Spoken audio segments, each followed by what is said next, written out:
Let's get real. Wine is losing its cool for a whole generation of smart, curious, and adventurous drinkers. The Millennials, Gen Xers, even Gen Zers are saying wine feels a little too formal and isn't for me. Or I'm afraid of ordering the wrong thing. And it's just way easier to order a cocktail. But that's not because wine isn't exciting. It's because wine discovery has been made too intimidating. The way wine is taught, the way wine is sold, the way it's talked about doesn't really reflect how we live today or socialize today or even learn. Today, however, I am joined by Hennex Vigo, a fine wine distributor and sommelier who's helping people rediscover the joy of wine through some approachable, real-world wine discovery. He works directly with emerging professionals, women in business, and curious drinkers who want to enjoy wine confidently without memorizing a textbook. So stay tuned. Welcome to Everyday Sommelier, where we make learning about wine approachable, fun, and something you can actually enjoy. I'm your host, Kristi Mayfield. Think of me as your sommelier next door, here to help you cut through the complexity so you can enjoy every glass with confidence and learn wine your way. Every report you read these days about wine seems to be all doom and gloom. It's the end of the world. It's the end of the wine industry. Or sometimes even the entire alcohol industry. The younger generations just aren't drinking, and wine is losing out to craft cocktails, RTDs, or ready-to-drink beverages. And even in my own house, we're stocking up on things like beer and seltzers or Deep Eddy grapefruit vodka rather than wines when we're having the 20-somethings over. So how do we re-inspire wine as a beverage of choice for generations who have not yet found their place in the wine world? Well, Hennex, welcome to the show today. Super excited to have you here.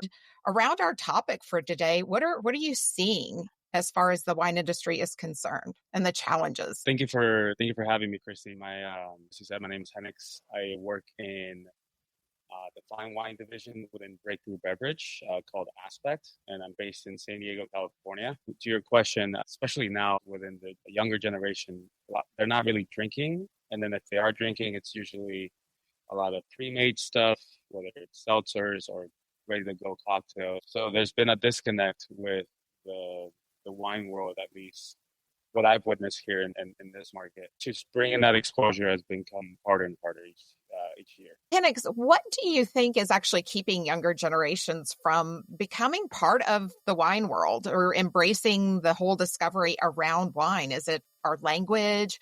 Do we have any perceived gatekeeping that's going on, or are we just really outdated in the approach to bringing people into wine because we've made it too difficult or too pretentious or something else? I think there's always been this disconnect with people who don't necessarily know a whole lot about wine and those who do.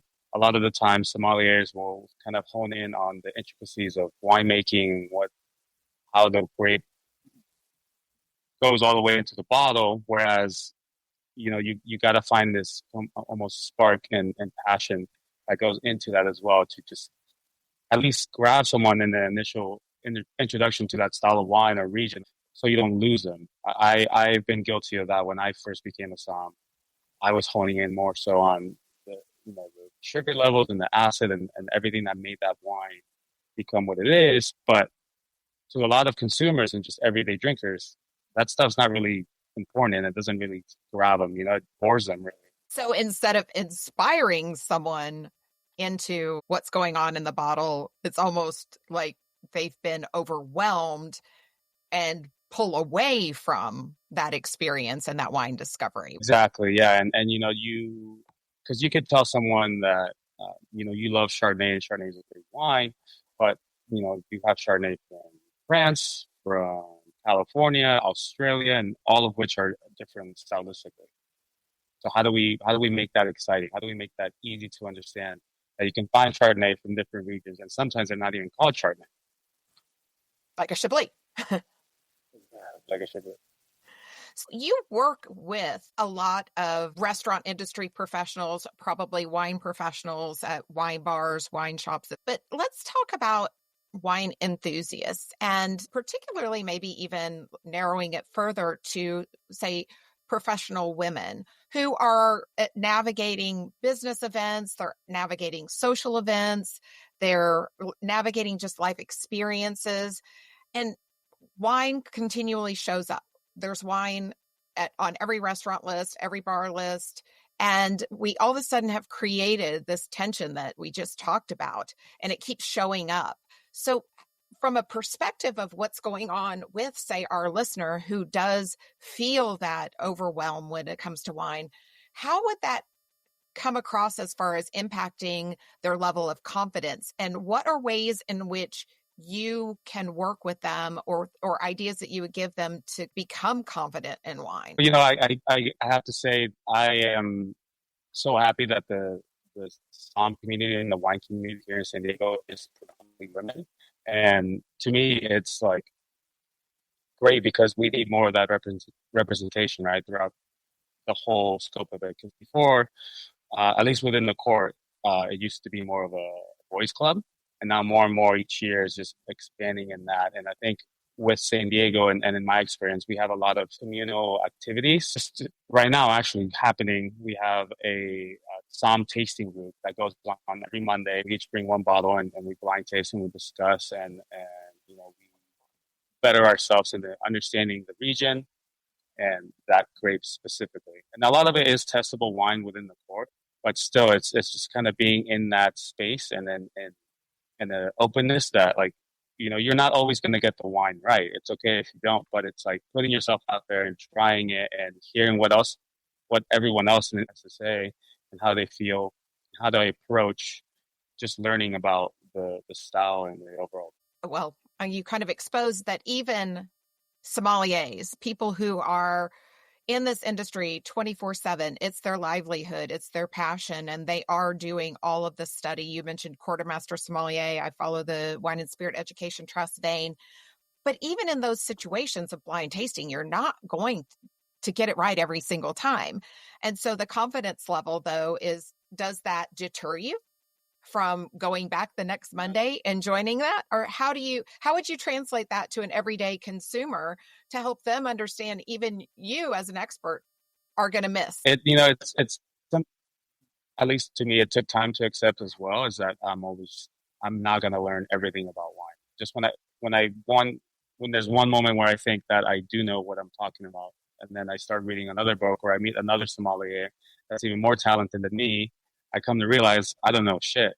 Excuse language, but That's okay. I think it's important to remind yourself that you're never going to learn everything about wine. And for me, it's putting myself in situations where I'm a little uncomfortable and I'm surrounded by people who know much more than me.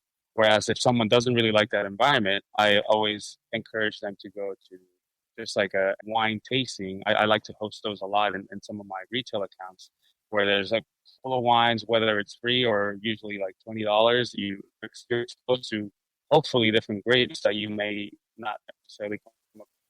You can ask this person questions about it, and hopefully they can make it fun and approachable to you in that moment. Let's pause for a quick break. We'll be right back. Imagine you have a reservation tonight at the hot new local restaurant.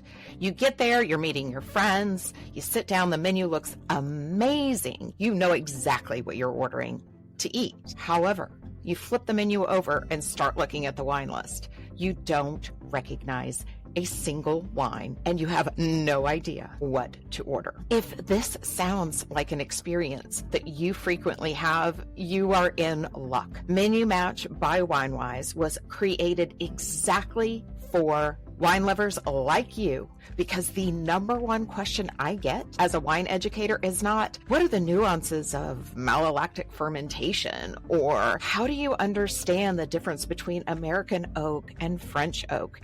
It's, how do I know what wine is going to pair with my meal tonight. I would love for you to be part of the beta test to provide real feedback so I can help you make Menu Match the perfect AI sommelier tool to take with you to dinner at any restaurant, anytime, to help you pick the perfect wine. Let WineWise transform your wine journey.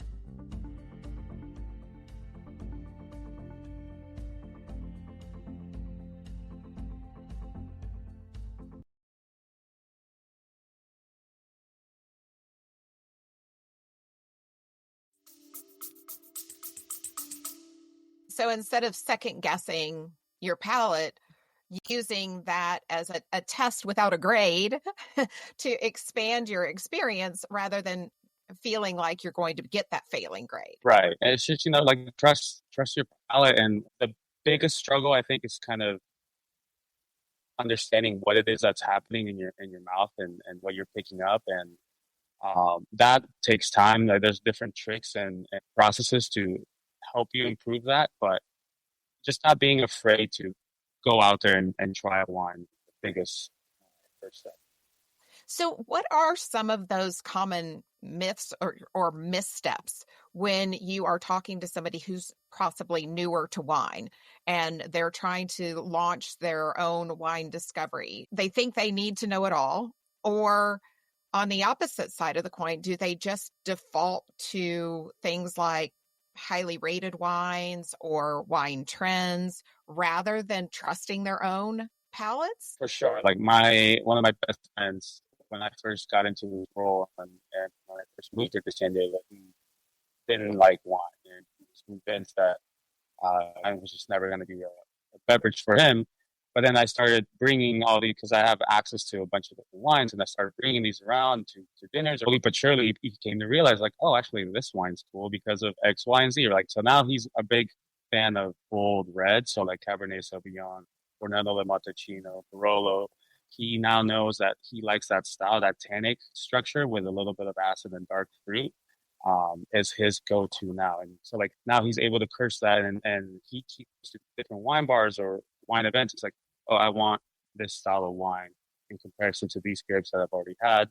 Do you have something new that I could try? That's a great way of approaching it. And in WineWise, I teach 3 white wine styles and 3 red wine styles. And I think what your friend is a fan of is what I call packed with a punch reds. My students don't have to know every single grape or style of wine that fits in those buckets. They just have to know that that's what they prefer. And I love, hey, listen, this is my style of wine that I like. I've had Cabernet. I might have had, Nebbiolos and Brunellos and things like that. Can you find something different for me to try in that same style?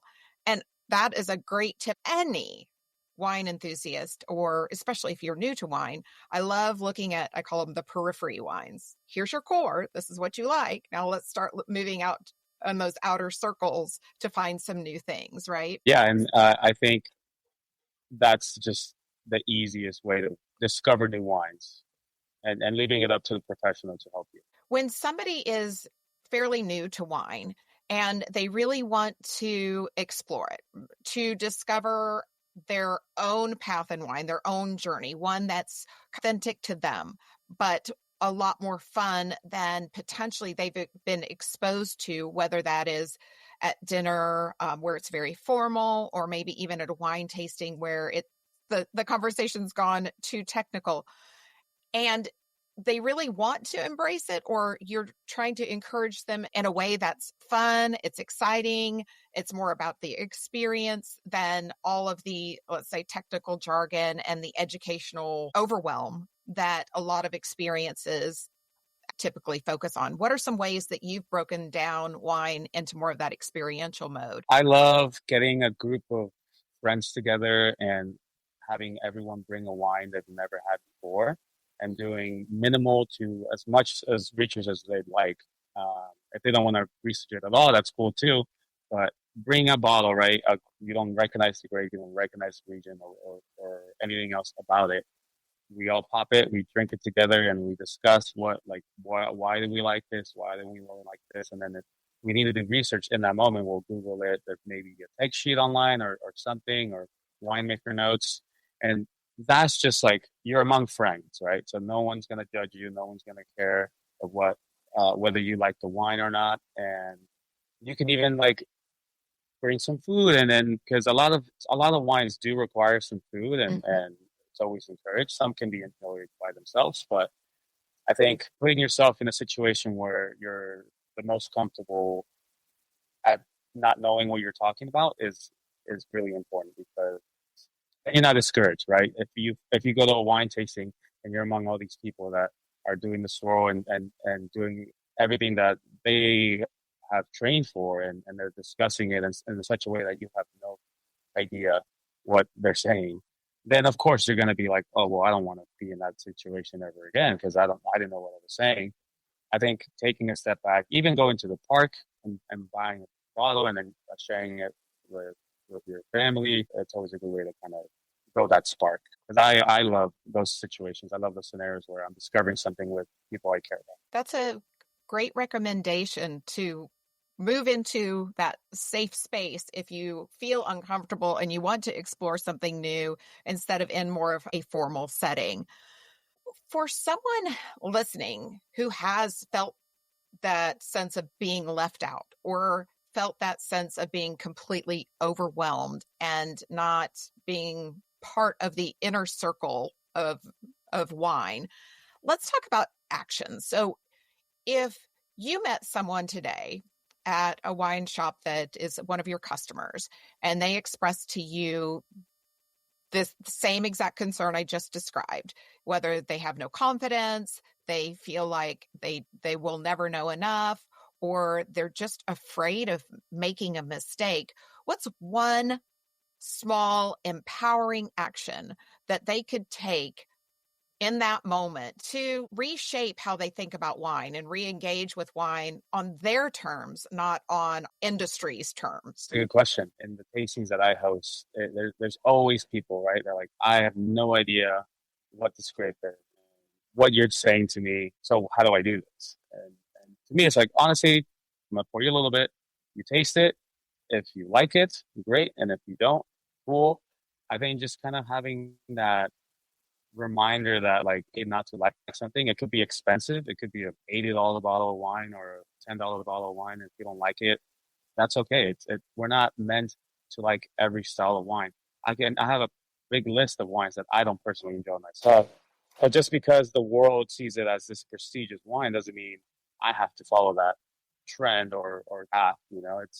It's understanding that the beautiful thing about wine is it's a wine for everybody, and there always will be, no matter what.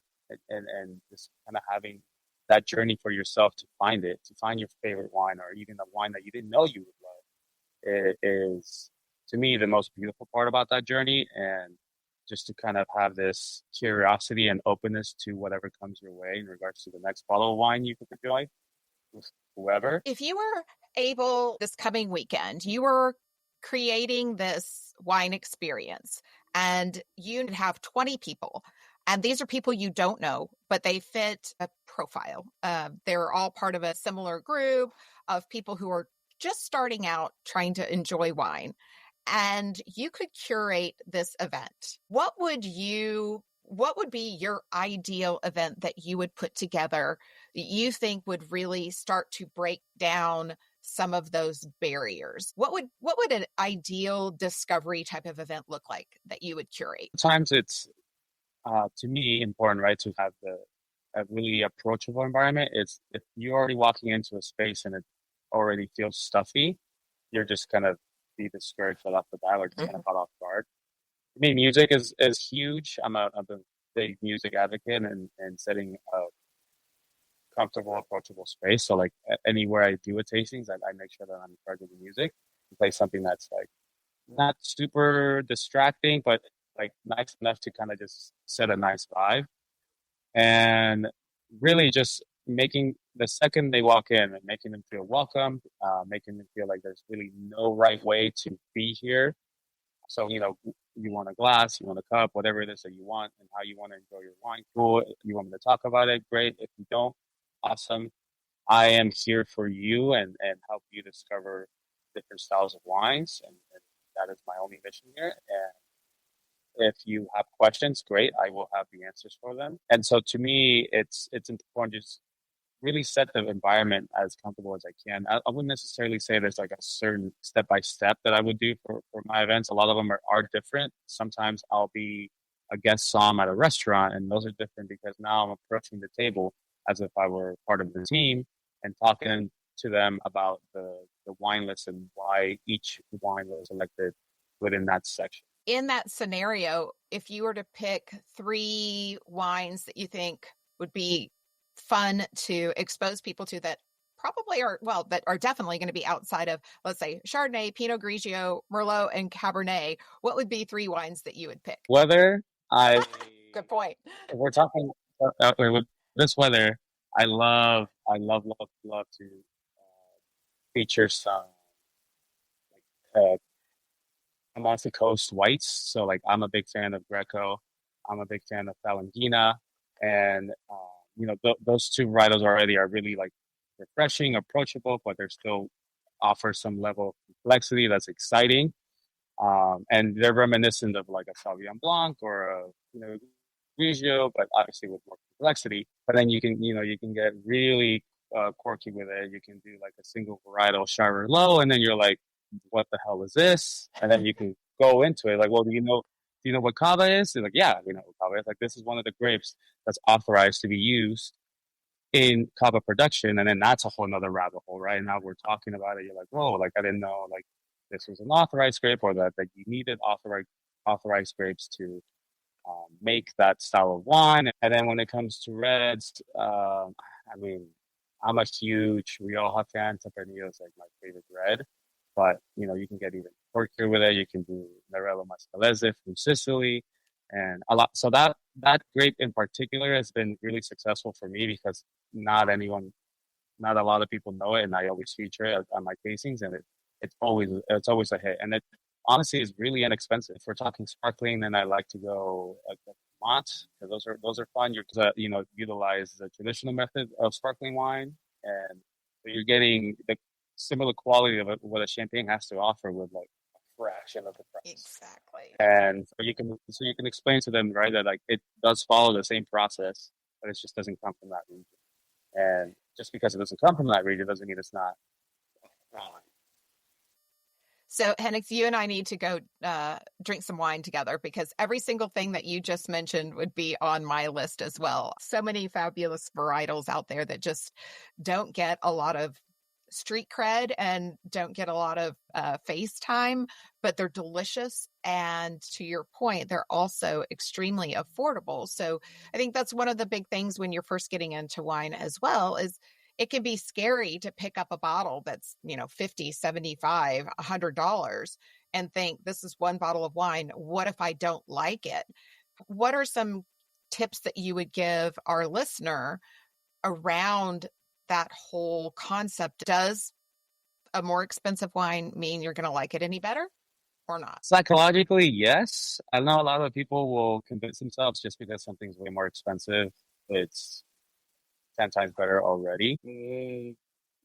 One could argue that like a $30 bottle of wine would be better, but that's just their own palate. But honestly, if you bring out, I'm just gonna go crazy. You need a bottle of Domaine de Romane Conti. Already that moment in time is truly special, just because that wine is just so rare, so expensive, and it's hard to forget. And it's thousands and thousands of dollars, but at the same time, you can still have the same moment with a $30 or $50 bottle of wine. I think people could trust stores to a certain extent, but honestly, wherever it is that you're buying this bottle of wine, ask the som or ask the shop owner, and because they pick every single one of those bottles, especially if it's a boutique wine shop, they'll know every single bottle of wine in there. They've tasted it and they've made sure that it fits a certain category, and even if it is at a higher price point, there's a reason behind that. A lot of the times, California wines tend to be more expensive only because the rent in Napa Valley or anywhere really, it's tough, and it keeps increasing. Whereas a lot of the times in Europe, they own the land, so those wines are going to be inexpensive, but that doesn't mean they're cheap and they're of lower quality. They just don't have many bills to pay. So therefore, they can charge it in a more approachable manner. Great tips. In wrapping up, putting yourself in a scenario where you've got a group of people who are newer to wine, they're just getting started on their wine journey. Can you wrap us up with the top 3 to 5 tips that you would share with these potential wine enthusiasts in order for them to really move past these traditional misconceptions of wine, or the stuffiness and pretension around wine, or what it would take for them to be successful in creating their own wine discovery, making it their own? What would this framework look like? I was 21 years old when I started my wine journey, and it was solely because I wanted to move up in the restaurant that I was working at. If you wanted to become a server, you had to become at least a level one sign. And so I started that journey, and that first year was tough just because I thought it would be easy and I could just kind of cruise my way through. And I came to realize that wasn't the case. And so the following year, I really buckled down and read everything that I could find online. And there's a couple of books that I personally love. Windows on the World. It's super approachable, really easy read. But my favorite so far, that really sparked the passion that I had for wine, was The Wine Bible by Sarah McNeil. That book, and the way that she tells the story about wine within each wine region, is so beautiful. It's so poetic, and she just brings the romance into it, which I think is important, and it's forgotten. A lot of other wine books are very useful and very technical, but they can be a little dry. But you got to remember that without the romance and without knowing that each wine has its own culture, you're going to lose the bigger picture and truly the root of what makes wine super beautiful. Also, going wine tasting at a winery is I think important, because now you're in it, you're in the dirt literally, and you're witnessing how the wine is made and who's making it and why they want to make it in that way within that state or country or wherever you may be.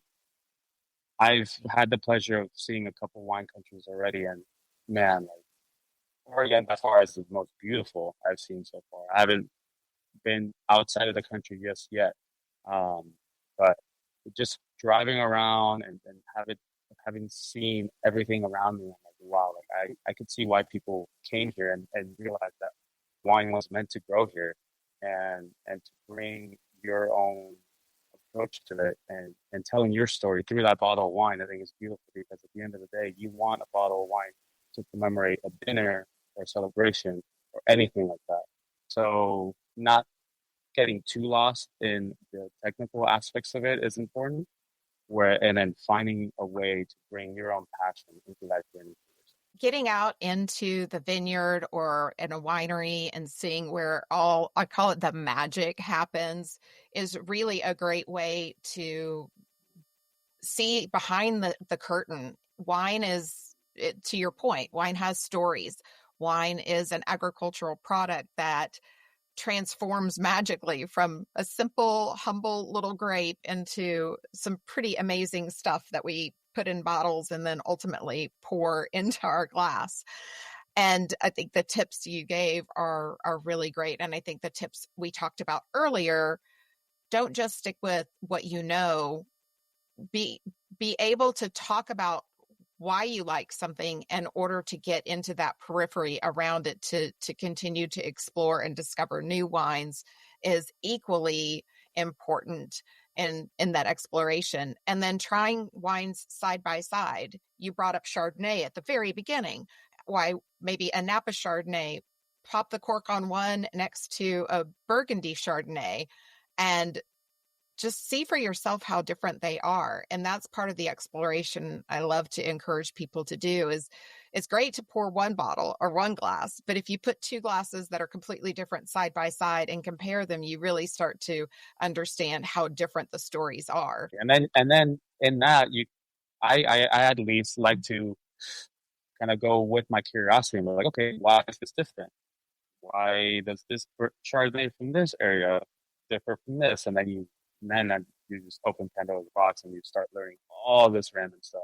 That to me is really cool. To some, maybe not, but honestly, like you can pick and choose whatever it is that you want to learn and just use that. And to me, that's enough.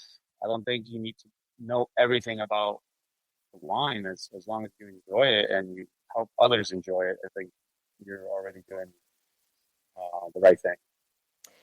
So you mentioned a couple of books, and I have both of those, and they are Windows on the World and the Wine Bible are classics. And I actually bought both of them and read both of them prior to even taking any formal wine education because they're just that well written. Finding books like that, finding tools I use in my classes, the wine wheel, or I call it my flavor decoder because I've added some additional elements to it. Do you have any tools that you often recommend to wine enthusiasts to help them with tastings or in exploring wines further? So I think maybe a lot of Psalms will agree with this, but um, 'cause a lot of the times when you're evaluating a bottle, right, or a wine, you don't like it's hard to kind of know what it is you're smelling sometimes. So it's a weird thing to do. But go to your local grocery store or supermarket and just start kind of smelling spices, smelling vegetables, different fruits. And then when you familiarize yourself with that smell, when you go back to the wine, you're like, oh, that's what that is. That's thyme. Oh, no, that's sage. That's lychee. That's passion fruit, kumquat. Like there's so many other different like things you can pick up. And not I don't like when people say that, oh, you should be only getting this from this wine. Like, yes, there are certain characteristics that are like true to a style, but some wines can be oxidative, or some wines are just made differently, like the mallow or what have you. Those are going to be different characteristics on the nose. So, like, just be open to what it is that's coming your way, and you can say the weirdest thing out there, and I'll be like, yes, absolutely. I don't get that myself, but I love that you found that in that wine. And if that's true to you, then keep it, use it. And to me, like getting creative with that part of the discovery process, is important because you won't get discouraged and you won't feel like you're doing something wrong just because you're not following this like little sheet that tells you you can only get this from that one. Yes, everyone's smeller, everyone's taster is different. And truly, that is the Pandora's box of finding flavors and aromas. Is your local grocery store. It's definitely a place of exploration. Hennex wine discovery really is not about having all the information, not about knowing it all, not about being able to nail every wine that you're blind tasted on. It's really about being curious and playing around with it, testing things, trying new things, not asking for permission, and definitely not comparing what you like or what you taste to the point you just made or smell with the person sitting next to you. I mean, just be easy on yourself, and it will take time learning everything that you feel is necessary for your wine journey to be where you want it to be. Um, it's difficult for sure. The wine world is vast, and each and every day it's expanding, it's collapsing, and to just have fun with it, find a great bottle of wine that's super affordable that you can just keep going back to. So that way you have a strong foundation and you're not like tasting crap wine left and right. Just open up bottles with your friends and family and get after it because it's a beautiful it has been a beautiful journey for me. I didn't think I'd make it this far. You would have asked me where I would be with wine when I was 20 years old. I tell you, I'm okay with just drinking the Menage a Trois from my local 7-Eleven. And that's what I was drinking then. No disrespect to Menage a Trois. It literally was the wine I enjoyed at that time. But, things evolve. We evolve as humans. So I encourage each and every one of you to just be open and Very sage advice. Well, thank you so much for being part of Everyday Sommelier and sharing not only your journey, but also tips with you, our audience, on how you can break down some of the fears or maybe most importantly, build up your confidence around wine and really start your own wine discovery or continue your wine discovery with more freedom and be liberated from all of the formalities that have previously been placed on the world of wine. So Hennex, thank you so much. Just been a joy to have you on today. It's been a pleasure, Kristi. Thank you. If today's episode resonates with you or you know somebody it will resonate with, please pop over to your favorite podcast platform and give us a review. Tell us what you're enjoying or tell us what you'd like for us to cover in upcoming episodes. And don't forget to get on our insider newsletter list by joining at wine, WINE, -wise, WIZE.com. And stay in the know of all the exciting things to come in the next few weeks with WineWise and Everyday Sommelier. So thank you so much for joining today. And as always, cheers to learning wine your way.